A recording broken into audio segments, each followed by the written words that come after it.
Take a break from your busy schedule and join Harold Sala for Guidelines, a 5-minute commentary on living.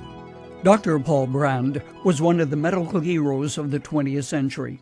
Brand, challenged with the needs he confronted among the lepers of India, became one of the leading hand surgeons in the world, pioneering medical procedures in completely uncharted territory. The story of how Brand got to India is much too long to relate, but the short version is, having completed medical school in Britain, he returned home to India where he had grown up as a child.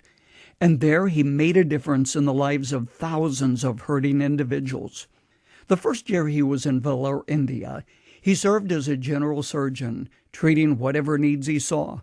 But then Brand was confronted with a steady stream of patients whose limbs were twisted, clubfoots as they were labeled. The problem, a genetic deformity caused by the foot to rotate inward. The accepted procedure of the day was to force the foot into the proper position, then tape it to splints. But Dr. Brand observed that this harsh treatment often left scar tissue and broken ligaments, which required long months of recuperation. There had to be a better way, he reasoned. He began searching for an answer.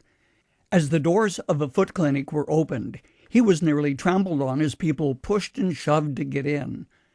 Dr. Brand began to gently manipulate and press deformed feet into place, then put them in casts until they had healed, gradually winning the battle with deformity. In his book co-authored with Philip Yancey called The Gift of Pain, Dr. Brand says, "I learned a fundamental principle of cell physiology. Gentle persuasion works better than violent correction." Did you notice the poignancy of his phrase? Gentle persuasion works better than violent correction. It's not only true of correcting club feet, but it works equally as well when it comes to the science of persuasion, the discipline of your children, and the art of leadership. David knew that gentle persuasion works better than violent correction. Thus he instructed, "Be gentle with the young man Absalom," even though Absalom had rebelled against his father and wanted to depose him as king. Joab, however, quickly forgot David's instructions and dealt harshly with him. When it comes to the correction of children, gentleness is the difference between punishment and discipline. Paul instructed that gentleness be used in helping someone who had strayed, acknowledging that he has gone wrong. He says, "Brothers and sisters, if someone is caught in a sin, you who live by the Spirit should restore that person gently. But watch yourself, or you also may be tempted."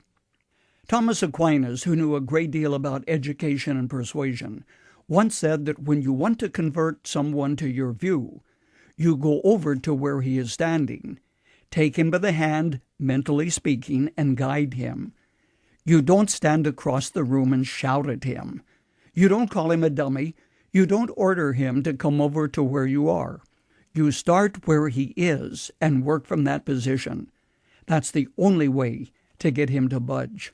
When Joanne Shetler was working among the Balangaos, a tribe in northern Philippines, members of a cult began to lead some of the believers astray.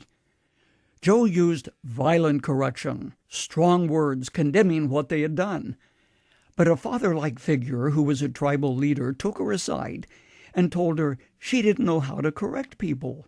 He pointed out that violent confrontation made enemies without changing hearts, but gentle correction resulted in changed lives who were committed to the truth.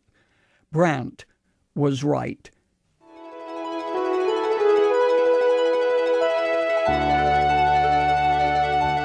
You've just heard Dr. Harold Sala with Guidelines, a 5-minute commentary on living.